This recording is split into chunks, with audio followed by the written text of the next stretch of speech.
So, Spring, I haven't done this for a while. I'm going to ask you to imagine a place where we're having this conversation because Zoom virtual is not ideal. So we're gonna think about an inspiring place where we can reinvent the future of talent marketplace.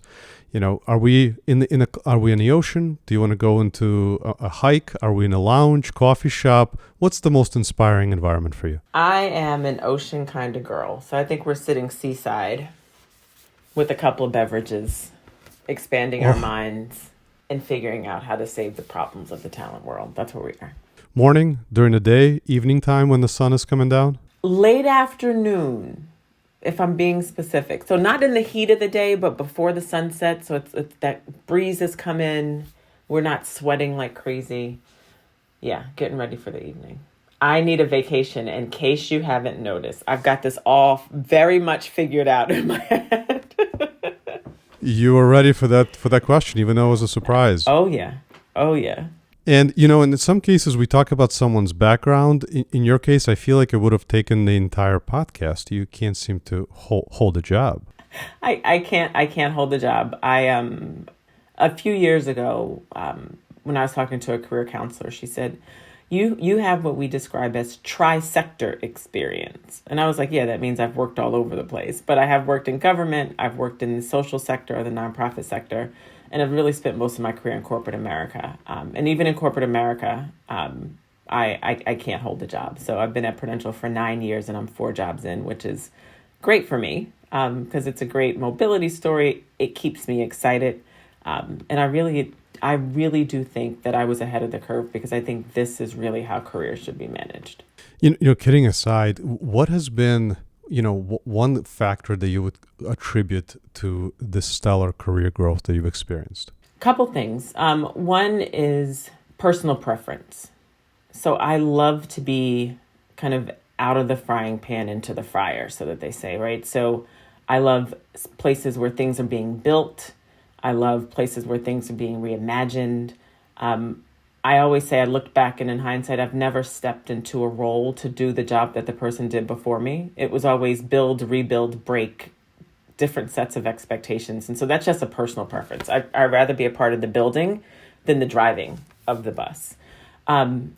Also, really good mentors and sponsors, right? And it's kind of related to personal preference, but really having people outside of myself who see potential in me that I may not have seen at any particular point in time and have said to me, would you like to try? Do you think you would? I think you would be great at it. And really raised opportunities to me that I may not have been thinking about at the time. So between my desire and preference for being in the crazy and in the undefined and in the building space, and then people around me saying, go for it, you can do better than that. I think it really has driven me to look for bigger and different opportunities, and even doing things that are completely new, knowing that I can go in and learn quickly and get things done and drive impact for the organization that I'm working for.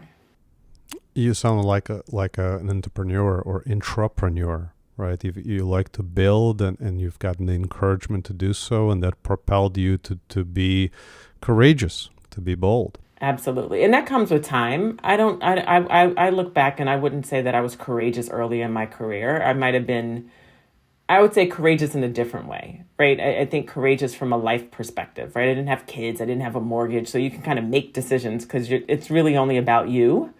So it was that kind of courage. Now it's the courage of stepping into a role or a job or an expansive opportunity that I've never done before and having the courage to know that I will figure out how to get it done, which is a different kind of courage, right? So yeah, and that I think comes with experience.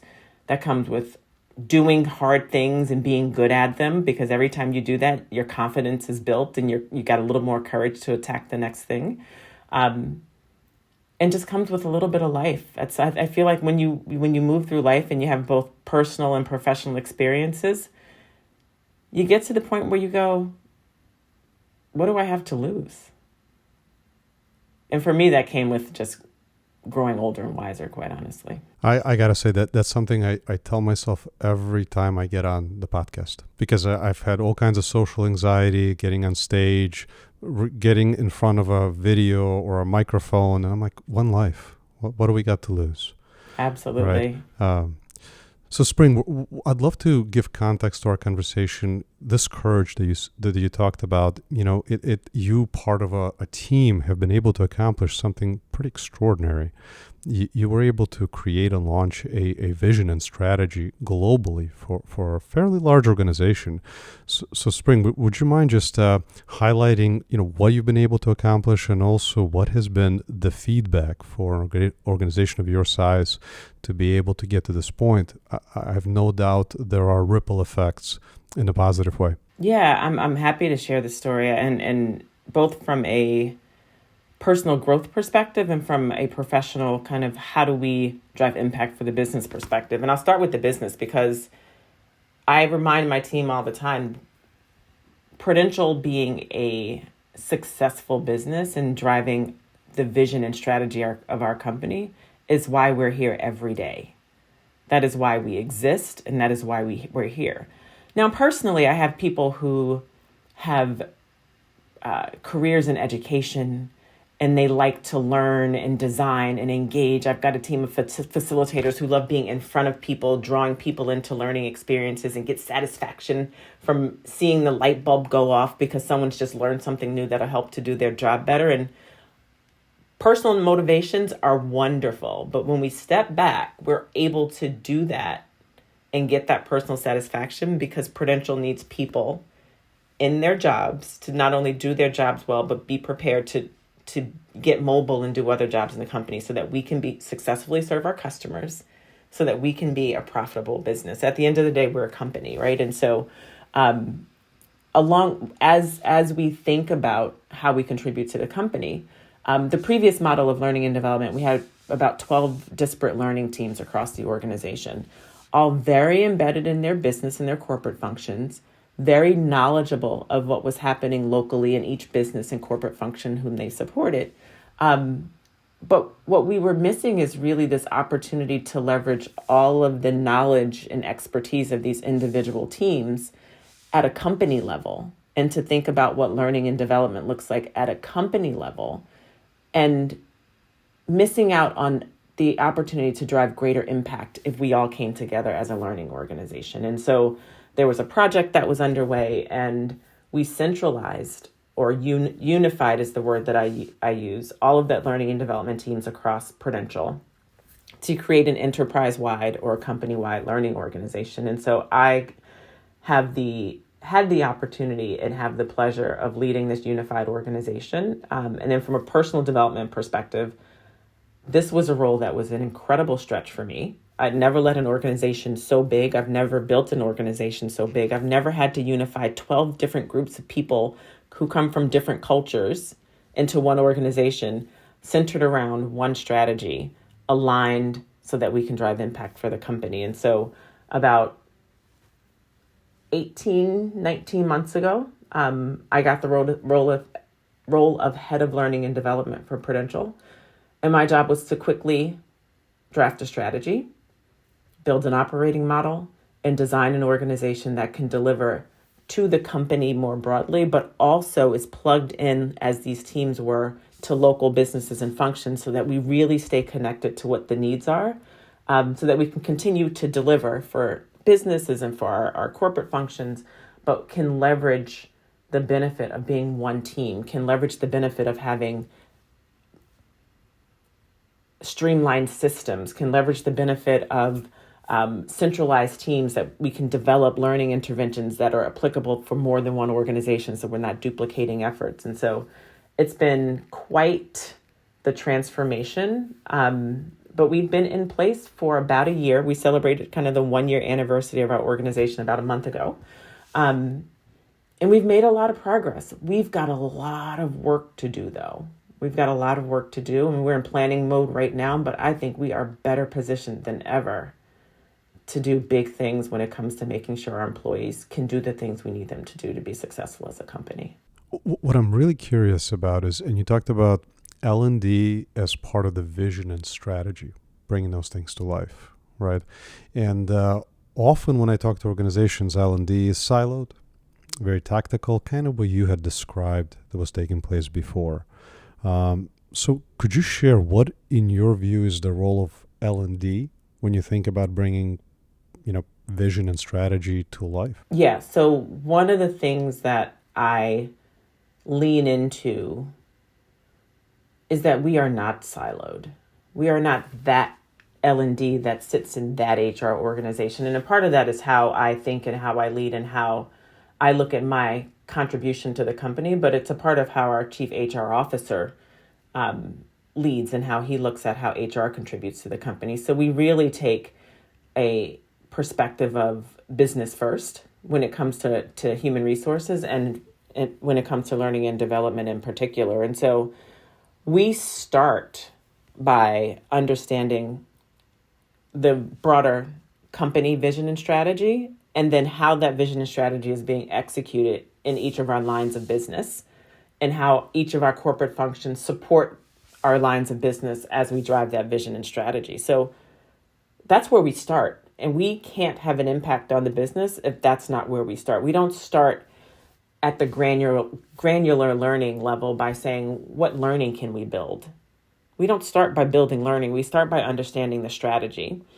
We start by understanding the talent strategy within each business, right? How is each business thinking about making sure that we are hiring and developing and deploying talent in a way to help us drive success as a business? And then from that, we learn where we have gaps from a skills perspective. And then we get to developing learning. And then at the end of the day, once we've developed learning, we know we can talk about, and we're working on getting to quantifying the impact that we're having on the business, because we started with the business, right? What is the business? Who are our customers? How do we serve those customers? Where is our business going? So that we can be prepared not only to build skills for today, but to begin to build skills for tomorrow. And I always say, if we strip the lingo and language aside, the question that we have to ask ourselves as a learning and development organization is, can the people do the things we need them to do? Do they know the things we need them to know in order to make our business successful? The answer is almost always no. There's always a gap because the markets are always changing. Customers are always changing. Technology is always changing. So there's always a gap. And our job is to fill that gap. So we create experiences to help people to either gain the knowledge or gain the skills they need to really continue to help us drive into being a successful company. And it's almost an organic gap. There's always a gap between the current state and the future state. You want to be somewhere where you are not today, by definition, whether the growth, expansion, other lines of business, whatever the case may be. And I think the connection between career development and the vision and strategy of the organization is just so common sense. It's like, well, we are here, we want to be there. What do we need in terms of our folks to upskill, to bring in their capabilities? But it's not really common practice across organizations. It's not common practice, and it doesn't quite make sense, Adam, right? So this model of the 70-20-10 model of development has been around for decades. But I find that most learning organizations focus on the 10, which is the formal training. And so we kick out loads and loads and loads of formal training, but it's only 10% of a really widely accepted model about how people develop. So what about the other 90%, right? What about the connections and the mentoring? And what about the hands-on experience that actually allow you to take what you've learned in the 10 and take that knowledge and actually build proficiency, which builds skills, right? And so we are taking a broad look at what development looks like and what it means to build a skill. So we do focus on the 10. That is a lot of what we focus on as a learning and development organization, but across our talent and capability organization. So along with our partners in talent management and talent acquisition and other functions that we partner extremely closely with, we are heavily focused on the 70 and the 20. And so we did develop a talent marketplace. It's called the Prudential's Talent Marketplace, and it's about 4 years old now. And I got to be a part of co-leading the creation of that. And honestly, it was before a lot of companies had talent marketplaces. And so there weren't a lot of benchmarks. We had to kind of create it as we go. But it was all about this notion that one, employees own their careers. And so if we say that employees own their careers, we actually have to give them the tools and information and data that they need to make smart decisions, right? Some of the feedback that we receive is that, yeah, Prudential says, and my manager says I own my career, but like, I don't know what the other jobs are. I don't know what training I need to do. I don't have the information that I need to own and drive my career. And so our talent marketplace was really designed to give employees and give them access to the information that they need to own and drive their careers. You can't hold someone accountable for something that you tell them, but don't give them the tools and resources they need to do it. And within that, when they get to the talent marketplace, yes, they find great learning opportunities, but they also find access to career partners. So each employee has the ability to schedule a meeting with a career partner to say, I want to grow in my current career.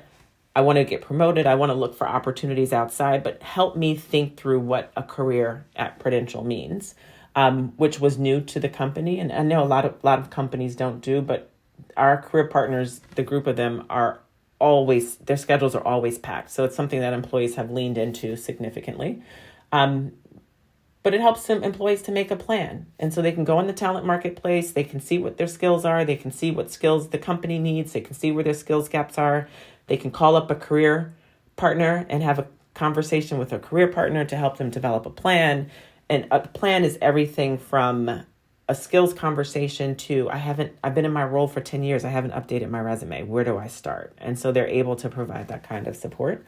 And then they can dive in and do learning. We have a gig marketplace that's on the talent marketplace. And so you might have taken a course or a workshop or done some formal classroom learning, and you want to try it out because you want to go from having acquired the knowledge to actually having a skill that someone can use in the company.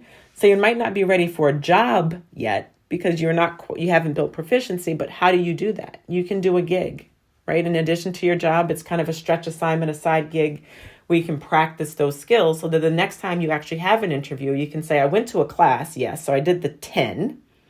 And you can also say I did the 70 because I used that skill in a gig. And so now I'm actually prepared to do this as a job. So again, another way of creating mobility. And then of course you can just find full-time jobs if you're just ready to make a move. And so again, putting lots of information in the hands of our employees so that they not only have data and information to make decisions, but they're empowered and they can press a couple buttons in a very easy to engage interface and get moving, either in their current roles, if they just want to stay in their job and get better at it, or if they actually want to get mobile like me and do something completely different in the company. A true valuable resource as opposed to, hey, this is what hypothetically we'd like you to do, but there's no path to do it. And Spring, before we start to dream, because I remember when I asked you this question in a previous discussion and your answers of what the future holds, it started to blow my mind. But I think as you and I look at this imaginary wave hitting the shores as we're chilling with a drink, Yeah. I think we just take just a minute to recognize the challenges of the current mindset. On almost every episode we talk about, I personally can talk about my own challenges from stress, anxieties to, technology overloads, attention span. I see a long email today and I feel like my brain just shuts down automatically and says, hey, we need to schedule this for a future point in time. But Spring, talk to me about how do you see the current mindset and the challenges it brings as we think about activating, this talent marketplace? Yeah. And it's, culture was going to be the next thing brought up, but I think culture goes right along with mindset, right? And so you can put the best tools in front of someone, but if they're not ready to activate on that tool, they're not going to use it. People will click around and say, oh, this is great, but I'm going to just stay in the job that I'm in. I'm good. I've been in this job for 7, 8, 10, 15 years. Why would I change, right? So it's mindset. And then the other part of it is culture. So if that person visits the talent marketplace and does some training and does a gig and is ready to move, but for instance, our managers say, I don't really want someone who's new at this. I'd rather have someone who has 5 to 7 years of experience. I'm not willing to take a risk from a talent perspective. Then they're not going to move. So the culture and how we enable our managers has to be supportive of this kind of mobility. And then the individuals have to know that they're supported and also have some of that self-motivation to kind of get up and make the move. And I think those things go hand in hand. And culture are what the things that you do every day, right? The culture, the decisions you make and the interactions you have every day, that's what builds your culture. And so we have to begin just role modeling what this looks like. And so part of it is enablement. So helping managers to understand, for instance, when they open a role, and this is where our talent acquisition partners play an important part. And a manager says, I really need someone who's done this for like 4,500 years for another company or at Prudential, because that's the only way this job is going to get done. It's important for our talent acquisition partners. And they do this to push back and say, do you really need someone with all that experience? To push back right during the process and say, perhaps someone who is internal, who understands Prudential. I think there was a statistic that it takes an external hire 3 years to begin to have to contribute at the same level as an internal hire, because internal hires have the networks, understand the processes, and know how things work, right? So there's a huge benefit to having someone internal. So how about someone internal who may not have the depth of experience, but they bring other things to the table, but they have the core skills you need to get the job done. So those interventions happen when a job is posted from a talent acquisition perspective. Those interventions happen in multiple places. And again, once we start changing small decisions at a time and small behaviors at a time, it will begin to shift the culture and change the culture. We also have to elevate people who have these kind of mobility stories, right? I tell my story as much as I can so people can go, oh, not only does it work, but like, it's okay. I always joke that I can't keep a job. And it really is a joke because it's actually looked at positively in Prudential, right? That I can be mobile and I can contribute to different teams and I can move into a new role where I may not have experience and learn quickly and begin to contribute. And so the more that we encourage it and the more examples that we have of that, I think will begin to change the culture. And I think that will then encourage people to be motivated and change some of the self-motivation. It's risky. It's risky.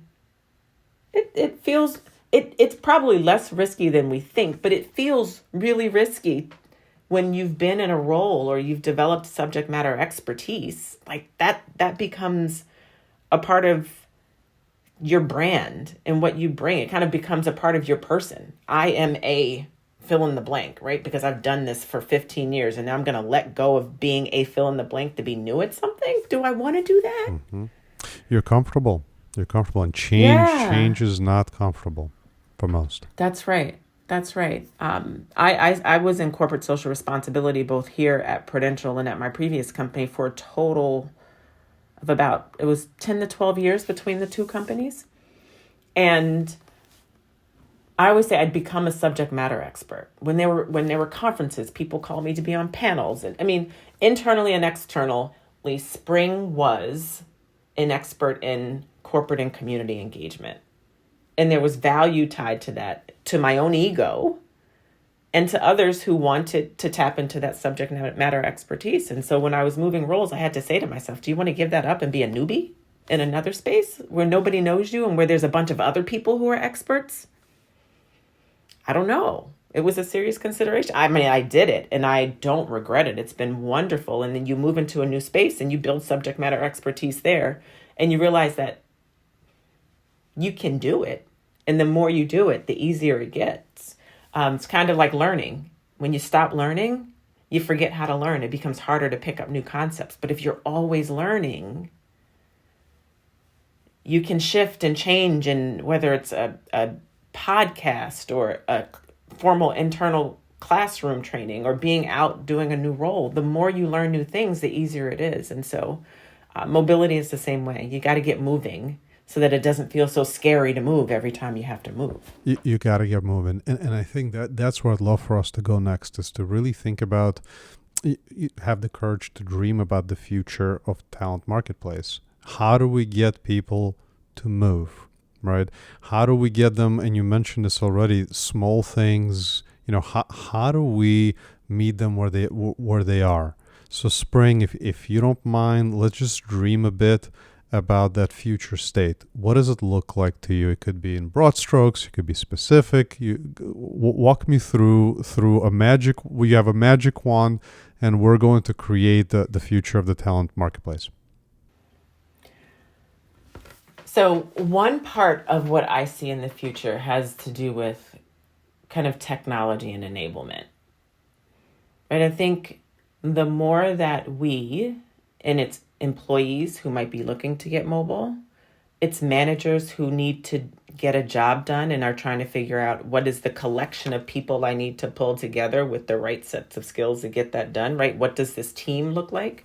Or at a company perspective, I think having access to information is just extremely powerful. And I think we have access to some information, but how do we leverage smart information? How do we leverage machine learning and AI to really be more predictive about, from an individual perspective, what a career could look like and where I should be developing myself, right? Like, what is the Netflix or that Amazon version of recommended for you?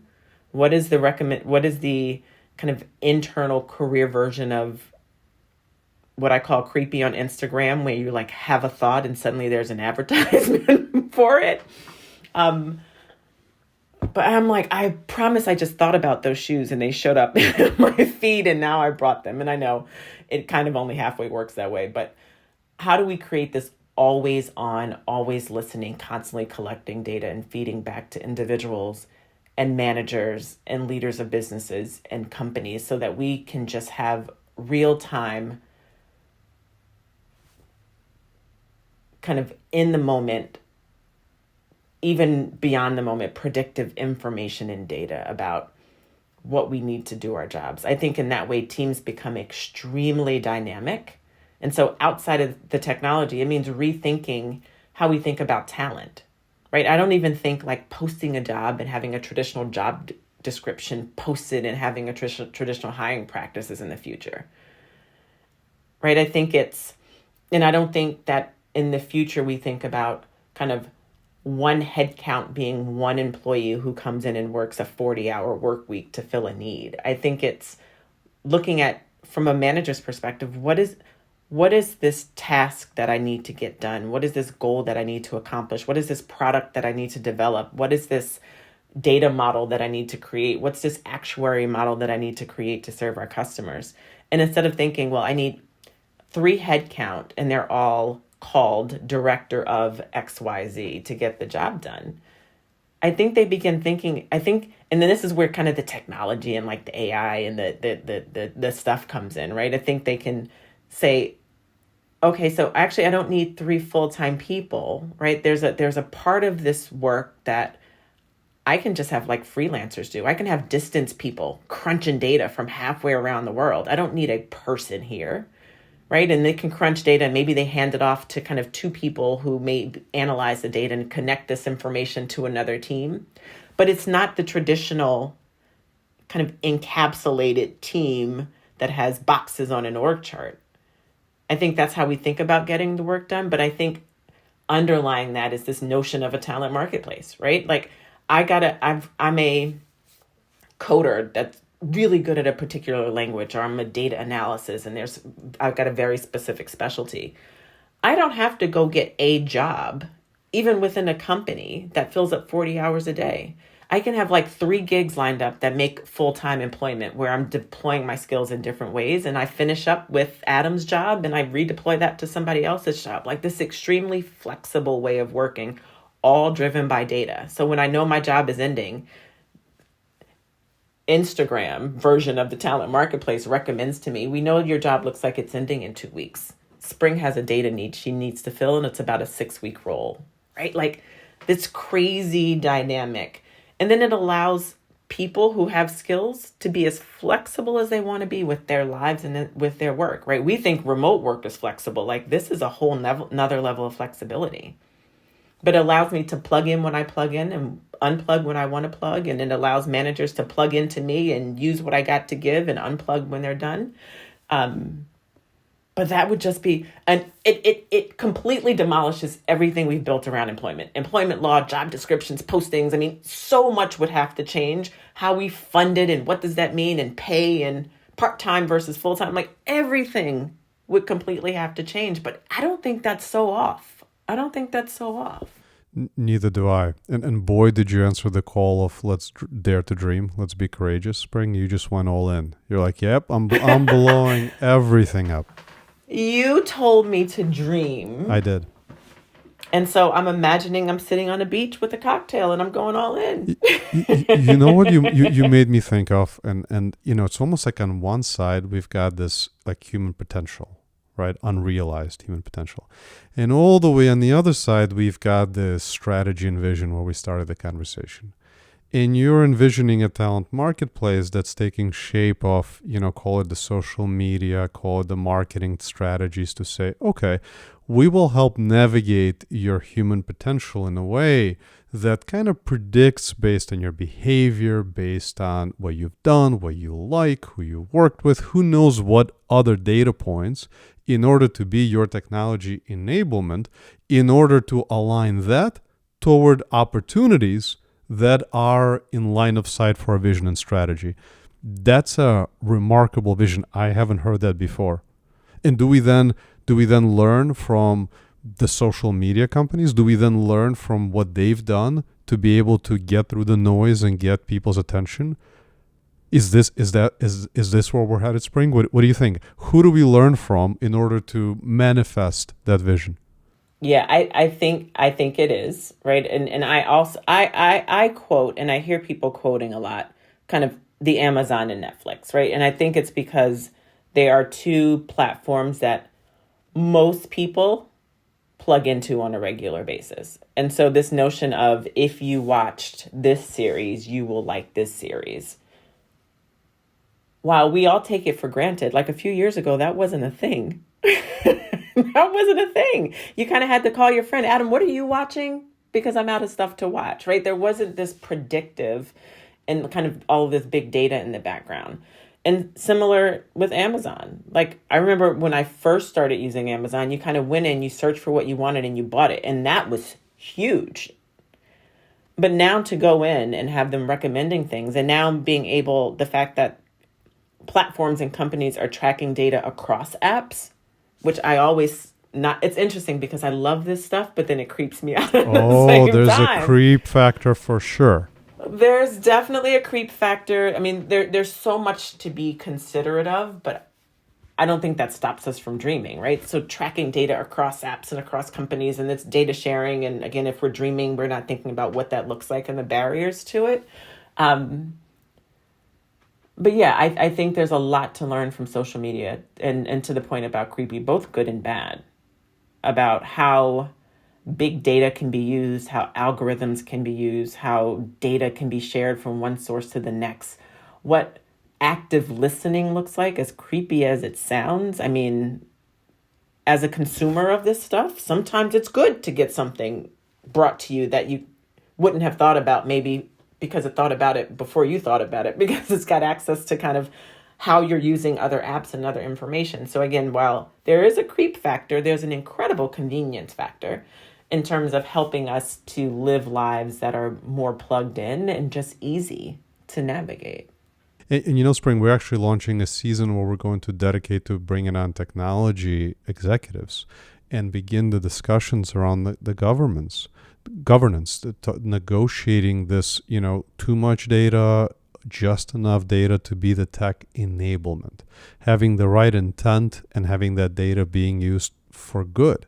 Right. And I think those conversations are already starting, but often it's about looking at the employee data that you already have. You have the payroll data, you have the collaboration data, whether you're using Microsoft Teams and Viva or using Slack, the information is already there. We're simply not leveraging it because we don't know yet what to do with it.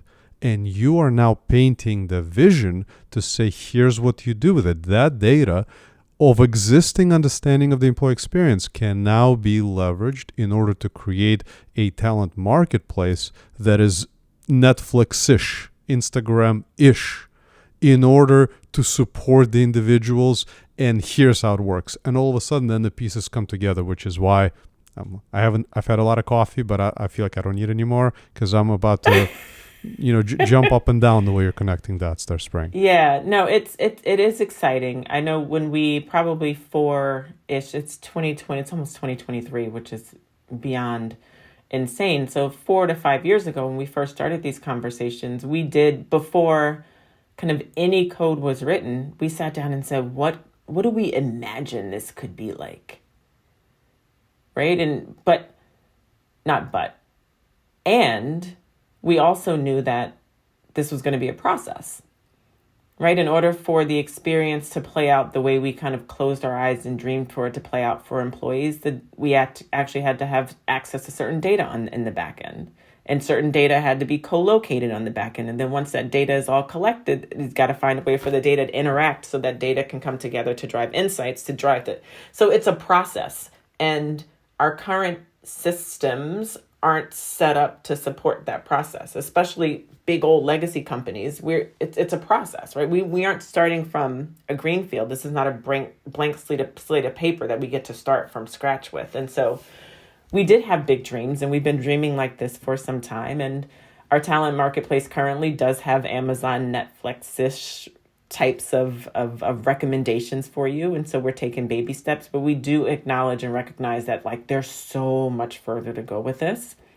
And so we've just got to have the technology and the infrastructure and processes catch up with the dream, right? And I think there's plenty of examples, to your point about social media, about how this is working in the outside world, but we are a corporation. And again, there are things like employment law. There are things like financial structures within the company. There are other infrastructure that also has to flex and change. And we got to give that infrastructure time to flex and change in order to keep up with this. And so there's a lot of pieces, but I think as long as we keep dreaming, we keep pushing ourselves and challenging ourselves to do something different, and it allows us to be prepared to respond to the changing needs of the broader talent marketplace, meaning people out there looking for jobs and our own employees who have skills that we want to kind of keep and grow within the company, which then allows us to be flexible and respond to the needs of our customers, because our customers and how they interact with the world is constantly changing, and we've got to be there to change with them, to continue to fulfill their needs, to have good interfaces for them to connect with at Prudential. So we've got to figure out what we do internally to create that culture and enable our employees and enable our talent to be able to keep up with that from an external perspective. You know what I find exciting? It's almost like now that L&D is at the vision and strategy level, at least in very progressive organizations. The second step is L&D executives that are bold are dreaming. You're saying, okay, we see this human potential. Now we're going to be dreaming about what's possible. The next evolution is, the way I see it, is the internal stakeholder, coming together and saying, okay, you are our CTO, you lead our technology roadmap, you have so much on the customer side, right? Let's open up additional conversations because there's so much to unlock internally. Sure, we have payroll, we've got some of these technologies, but what is the next roadmap? Similar to how we think about the customers. There's a roadmap. We didn't start on day one. Such intricate, called technologies for customers, CDPs, customer data platform. We didn't start day one. We got here after years of maturity. Let's begin the conversations. So you and I are doing it. We're doing this on this podcast. Absolutely. There's I have a small team within learning and development within my organization called Learner Engagement. And well, one, I don't come from learning and development. I mentioned my varied career path, so I still consider myself a bit of an outsider. And I say that in a way of giving credit to the folks who are on my team who are career learning and development professionals who are simply amazing at what they do. I don't even put myself in the same category as them when it comes to their subject matter expertise. But when I created this organization, I did create a team called Learner Engagement. And my thought was, as a company, we're building great capabilities around customer engagement and CX and UX, right? Customer experience and user experience. And we're developing this capability to serve our customers. I want a few people on my team who plug into that capability that we're building for our customers to leverage it for our learners. So if we're building personas so that we can better understand our customers, so that we can develop products that serve each persona, we should be developing personas that represent our employees so that we can be developing learning and experiences to serve those personas. Not everybody learns the same. Not everybody has the learning needs. Not everybody absorbs and deploys information in the same way. And if we're doing cookie cutter training, the same out of the box, web-based trainings, we're not reaching everybody. We're not allowing employees that we are growing to live into their full potential because we're not creating unique enough opportunities for them to plug into our work. Right. And so to your point about if we're doing this for our customers, why aren't we doing this for employees? So that's something that's very, very keen to me is how do the people on my team plug into the greater folks in the company that are driving customer and user experience and bring those skills and knowledge about how this works and deploy them against our employees. And the cool thing is my partners in technology that I work with directly that support learning and development, we're aligned on what that means. And so they're thinking about the broader employee experience and how employees experience the company from a technology perspective. Learning is just a slice of that. But it's always good to have really good partners who share your vision and can dream the way you dream about what this could look like so that we're aligned on that. And then we're pushing each other and we're coming along together when it comes to this journey. It's foundational. So awesome, Spring. Well, my last question is, folks that are listening to this podcast are agents of change. They're on the journey. Some may be as lucky as you to be involved in conversations around vision and strategy and have amazing technology partners.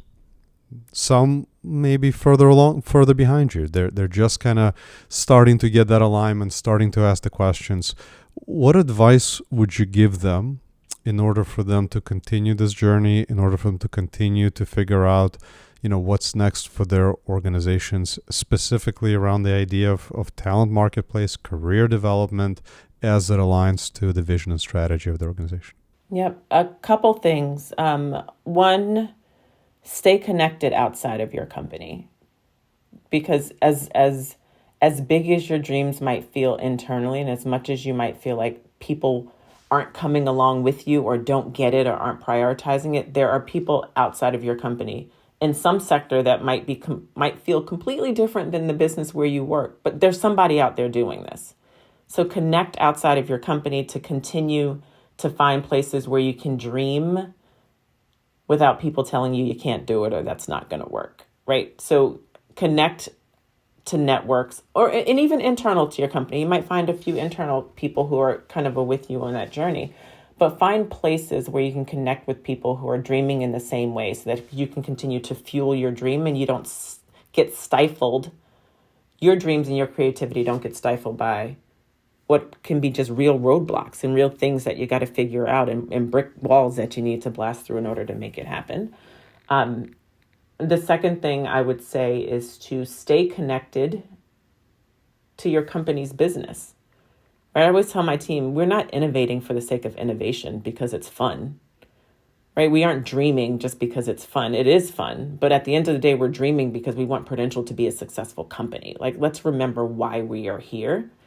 And so when you talk about what your big plans or your big dreams are inside the company, they've got to be grounded in why we do business in the first place. Or folks are like, that's nice, but what does that have to do with our customers and how we do business? And so you got to tie it to the goals, the strategy, the vision of the company. And then the last thing I'd say is just care for yourself, right? Being on the front edge of innovation, whether it's at home or at work or with school or your nonprofit organization, being on the front edge and having creative thinking sometimes is frustrating because other folks, it's like they just don't get it. There's so much opportunity here. Why? It can be frustrating. but care for yourself so that you're not so frustrated that you're hard on yourself about getting it done, because then that doesn't feel good because you don't feel like you're making progress. So care for yourself, and in caring for yourself, while your big dream might be huge, make sure you have some goals that aren't dreams that you can achieve in the meantime so that you feel like you're making progress. Because sometimes your dream can feel so far away that like day to day, it just feels like I'm never going to get there. Right? So, and that's a way of caring for yourself by saying, in order to get there, there's like 3 things I can do next year that sets us up for success. And I can do them and I can feel good about them. While my dream is percolating and off in the distance, I can still have a sense of satisfaction in having accomplished something along the way.